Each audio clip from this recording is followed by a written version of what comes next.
Saya Gusti, orang Pandeglang cuma lama di Jakarta sama Bandung, lama di luar lah, di Oh jalan gitu lah, ya, hidup di jalan. hanya kelahiran saja tapi Iya. tinggal di luar Pandeglang. Iya, Nah, di adik di sini nih sebagai sini santri sih, mondok. santri. Ya mondok lagi belajar istiqomah lah. Udah berapa lama? Oke. Sebetulnya udah lama banget sih, udah 2 tahun yang lalu lah. Udah 2 tahun ya. Iya. Cuman untuk yang mendalami lagi untuk baru 2 bulanan lah mungkin. Oh gitu ya. Iya. Doain istiqomah aja lah. Oke dek, makasih dek. Ya.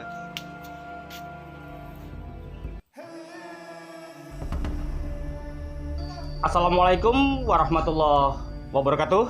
Terima kasih Anda masih bersama channel Bang Kumis Berbagi di hari ini di edisi Selasa 4 Juli 2023. Dan pagi ini Bang Kumis sengaja bersilaturahmi dengan guru Bang Kumis, Bapak Kiai Yusuf Ya, Al-Mubarok ya betul. di Cinangka, Kabupaten Serang. Kabupaten Serang. Dengan tujuan Bang Kumis pengen mengajak Pak Kiai ini untuk berdiskusi soal adanya salah satu pondok pesantren di Indramayu Ya. yang saat ini lagi viral, yaitu Pondok Pesantren Al Zaitun Ya. yang ada di Indramayu dengan kiainya, yaitu Bapak siapa Pak? Panji Gumilang. Panji Gumilang. Ya. Akhir-akhir ini jadi pembicaraan semua publik dan Betul. mata tersorot semua ke Indramayu. Jadi perbincangan. Jadi perbincangan. Nah, Bah langsung saja nih. Ya, ya. Menurut Abah, pandangan Abah sebagai ulama Banten dengan adanya fenomena yang lagi rame saat ini, Panji Gumilang itu gimana sih Bah sebenarnya Bah? Wallahu a'lam bishawab. Diduga ya, sosok Panji Gumilang ini yang saya tahu beliau ini dulu pernah ngajar di MA Matlaul Anwar Timanying. Menes. Betul. Dan kalau tidak salah istri beliau pun itu orang Menes. Dan kalau tidak salah beliau itu sering berdiskusi dengan seorang kiai di daerah Menes, di daerah Kebon Jeruk, saya tidak sebutkan namanya. Dan yang saya tahu diduga ini beliau ini ketika zaman Pak Soeharto, beliau aktif di NII, ya. Menurut Abah, seorang Panji Gumilang yang banyak kalangan mengatakan sesat dan menyesatkan, di mana sih menurut Abah sesat menyesatkan itu Bah? Begini, Bang Kumis, saya monitor Panji Gumilang ini jujur aja semenjak beliau mendirikan Al Zaitun. Saya monitor terus.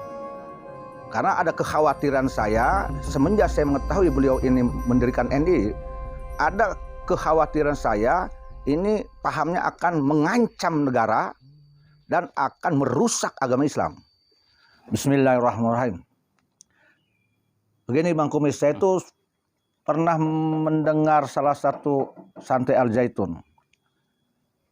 Beliau itu membaca Al-Quran, yaitu A'udzubillahi minasyaitonirrajim. Yarfa'illahul ladzina amanu minkum walladzina utul ilma darajat. Di situ beliau mengatakan sebelumnya qala Rasulullah sallallahu alaihi wasallam. A'udzubillahi minasyaitonirrajim. Yarfa'illahul ladzina amanu minkum walladzina utul ilma darajat. Itu kan diawalinya oleh beliau, oleh santri Al Zaitun, qala Rasulullah. Padahal bukan qala Rasulullah. Ini adalah qala Allah Ta'ala fil Qur'anil Azim. Jadi itu dirubah, Al-Quran dirubah menjadi sabda Nabi. Ini jelas sesat terhadap tauhid. Nah, karena Al-Quran itu hal yang menjadi rukun iman. Maka itulah kesesatan santri Al Zaitun. Tentu ini siapa lagi kalau bukan didikan dari Panji Gumilang. Begitu ya? Ya, seperti itu. Jadi, mungkin publik pun khususnya para calon-calon santri ya harus memahami juga dong. Betul. Apa yang disampaikan tadi yang mengatakan itu karena Panji Gumilang mengatakan kekeh bahwa ini adalah kurikulum. Betul. Mengikuti dari pemerintah kurikulumnya. Betul. Tetapi bukan bicara kurikulumnya, mungkin ada sedikit masukan-masukan yang sedikit dipenggal-penggal atau disisipi Ya, dengan maksud-maksud tertentu. Begitu, betul, Pak ya? betul, betul. Itu jelas. Jadi santri itu merubah Al-Quran yang adalah sudah diyakini oleh umat Islam dari dulu sampai sekarang oleh ulama sedunia. Al-Quran itu adalah firman Allah. Berarti ketika akan membacakan Al-Quran dimanapun adalah pasti qala Allah Ta'ala, bukan qala Rasulullah Muhammad SAW. Kalau qala Rasulullah Muhammad SAW itu adalah hadis. Berarti Al-Quran ini dipandangnya bukan firman, bukan sejarah lagi, bukan sejajar, tapi Al-Quran ini adalah sabda Nabi. Ini jelas salah. Nah ini, jadi ini salah, ini sesat sekali. Ini kesesatan lagi dah Bang Kumis. Sebenarnya yang pertama jadi sorotan yang munculnya di beberapa media sosial tentang sholat. Seorang perempuan diizinkan, itu kan khotib ya. Itu bagaimana menurut Abah, Bah? Jelas. Dalam Islam itu, Bah? Itu khotibnya perempuan, selama masih ada laki-laki yang pantas, yang memenuhi syarat untuk jadi khotib, maka tidak dibolehkan perempuan jadi khotib. Nah, begitu juga ketika dalam safnya sholat. Nah, Panji Gumilang mengatakan safnya sholat ini harus berjarak. Ya. Nah, beliau menyitir ayat Mujadalah bahwa luaskan engkau dalam majelis katanya. Dan beliau berretorika, kalau dekat takutnya bau jengkol dan apa. Ini jelas kesesatan fikih. Padahal yang mengatakan tentang barisan sholat itu bukan orang biasa. Nabi Muhammad Sallallahu Alaihi Wasallam di dalam kitab Riyadhus Shalihin. Nah, rapatkan shofmu. Berarti Nabi Muhammad menganjurkan harus merapatkan shof. Diperkuat oleh ulama bahwa sesungguhnya shof yang renggang akan mudah masuknya setan. Ya, boleh shof ini direnggangkan ketika ada mudorot. Seperti kemarin ada apa tuh? Yang kemarin tuh penyakit COVID. Ada COVID. Nah itu boleh ketika mudorot. Tapi kalau tidak mudorot, maka anjuran Rasul untuk shof itu lebih utama. Yang kemudian Panji Gumilang mengatakan kalau dekat bau jengkol lah.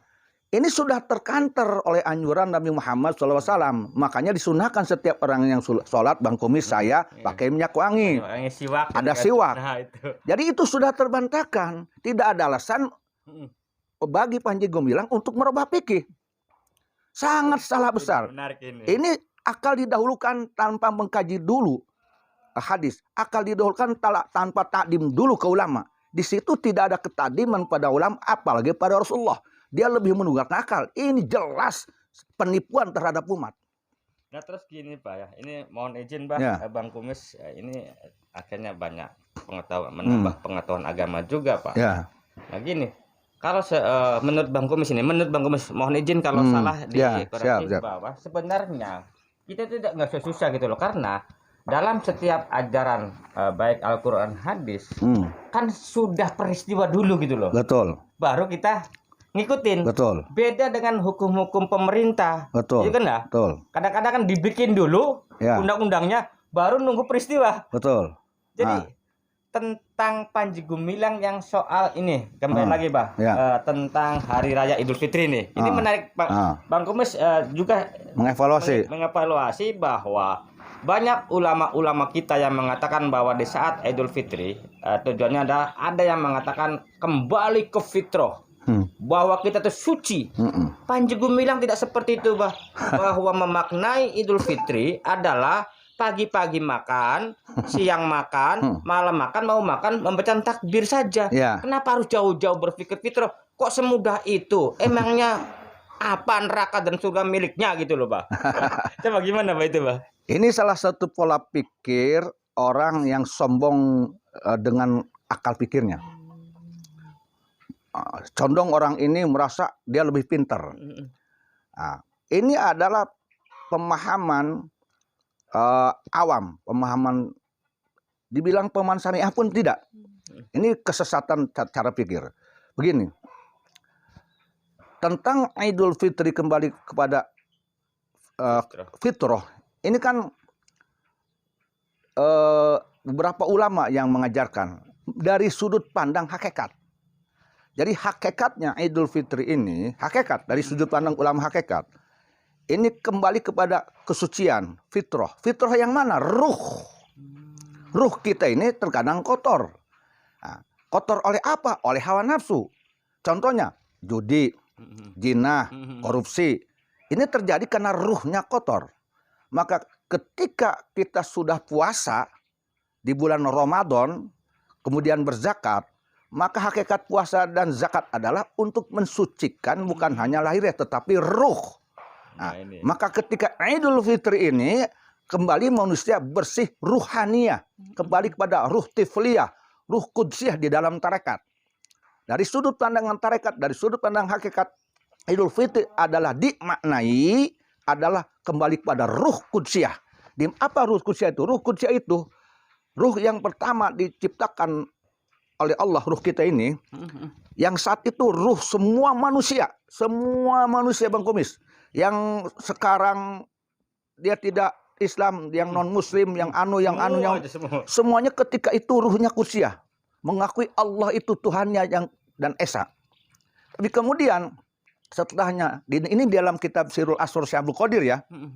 Setelahnya ini ruh dibungkus oleh jasad, artinya kita lahir, maka kita menjadi kotor. Kotornya oleh panca indera, oleh mata, oleh tangan. Mata kita melihat perempuan, terkena syahwat, betul, tangan dipakai mencuri. Jadi ruh kudsiyah yang awalnya bersih, ketika tanpa jasad menjadi kotor setelah ada jasad. Nah, di Idul Fitri ini dibersihkanlah ruh yang kotor tadi oleh puasa dan zakat, menjadi kembali pada ruh kudsiyah. Inilah hakikatnya Idul Fitri menurut ulama ahli hakikat. Panji Gumilang belum sampai ke sana. Inilah yang saya katakan kebablasan berpikir, angkuh, sombong, merasa dirinya pinter. Padahal ilmu agama Islam bukan hanya syariat, tetapi ada tarekat, hakikat, ma'rifat. Nah ini Bang Kumis. Nah terus gini, bahkan Panji Gumilang kalau nggak salah, mohon izin ya nih pemirsa, mengatakan bahwa seenak itu dosa yang selama ini sudah dilakukan hanya gara-gara puasa 29 hari, 30 hari terus diampuni dosa-dosanya. Kok semudah itu Allah mengampuni dosa-dosa manusia yang sudah berbuat salah itu? Bagaimana sih Pak itu sebenarnya? Nah ini dia saya bilang tadi itu ya. Siapapun dia, baik saya maupun Bang Kumis atau siapapun dia oknum, jika tauhidnya lemah, jika dia tidak ma'rifat kepada Allah, maka dia akan condong berpikir seperti itu. Allah seolah penyiksa, Allah tidak bijaksana, Allah tidak Rahman dan Rahim. Padahal Allah itu turunkan agama Islam untuk memudahkan, murah, dan untuk menghapuskan sesuai yang anggap berat. Maka justru dengan adanya bulan puasa ini, Allah melihat keagungan bulan puasanya. Walaupun kita yang puasanya kuantitasnya kurang baik, tapi Allah mengagungkan bulan suci Ramadannya. Allah melihat sisi dari niat baik kita ingin puasanya.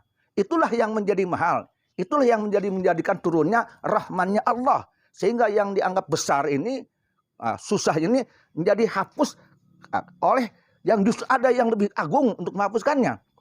Jadi gini, dosa kita, Bang Kumis, dibandingkan dengan keagungan Ramadan, dengan keagungan niat kita yang baik, dengan keagungan kita menjadi abid yang menyembah ma'bud, itu lebih besar daripada dosa. Sehingga dosa itu tidak dilihat oleh Allah. Inilah rahmannya Allah. Inilah bijaksananya Allah.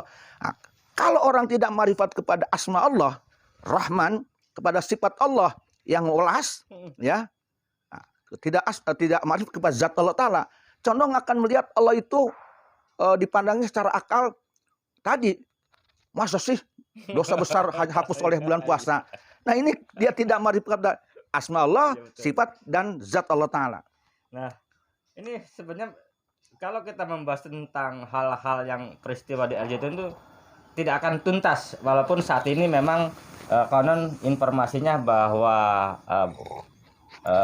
pemilik Al-Zaitun itu sekarang lagi diperiksa oleh kepolisian. Nah ini bicara rumor juga, Bah ya. Bisa ini tidak, bisa juga iya. Iya. Karena mungkin warga atau masyarakat tuh melihat dari jejak IT, dan menurut informasi yang lebih ini bahwa di belakang Al Zaitun ini dibackingi baik secara pemerintahan ataupun oleh para nama-nama jenderal besar di Indonesia. Menurut pantauan Abah sebagai ulama Banten, gimana sih Bah isu itu, Bah?